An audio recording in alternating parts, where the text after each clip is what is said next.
After a week in which the government has argued the law could restart the people smuggling trade, Mr. Porter is prosecuting another line of attack, that the legislation does not give enough consideration to the character of refugees seeking medical assessment in Australia. "We don't have every single criminal record of every person," Mr. Porter said.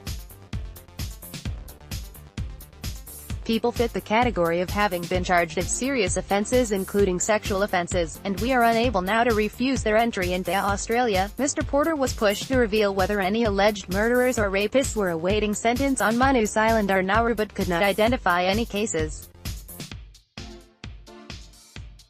However, in Parliament on Wednesday, Mr. Porter noted two matters on Manus Island. "We are well aware of the reporting of a potential transferee on Manus Island who is charged with 4 counts of sexual penetration of a minor," he said.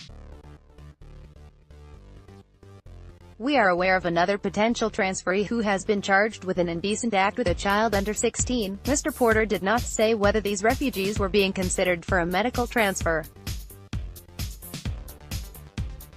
Loading the final version of the law gives the minister the capacity to reject a transfer on several grounds. Under the first, a transfer can be rejected if the government reasonably suspects that moving a person would harm Australia's national security. The minister could also reject a transfer if a person has a substantial criminal record, and the minister believes they would pose a danger to society.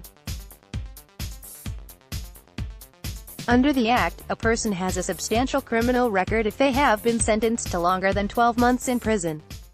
Mr. Porter on Sunday reiterated that the government is preparing for an influx of hundreds of refugees, a claim rejected by doctors and advocacy groups. The Human Rights Law Centre said last week that it was assessing 70 people on Manus Island and Nauru, of which a handful were urgent loading of the 1080 refugees in offshore detention. Doctors agree that roughly 300 would apply for medical treatment in Australia, but do not believe they would all come at once. One significant bottleneck is the Nauruan government, which often takes weeks or months to approve medical transfers from its end. Wary of a federal election fought on border security, opposition leader Bill Shorten reassured voters on Saturday that if elected his government would not stand for a revitalized people smuggling trade. "We always know that there are people who would seek to undermine our border security. Under a Labour government we'll have a ring of steel around this country," he said. "But the issue though that the government is conflating is they are confused that you can only have strong borders by treating people in our care cruelly. I don't buy that argument.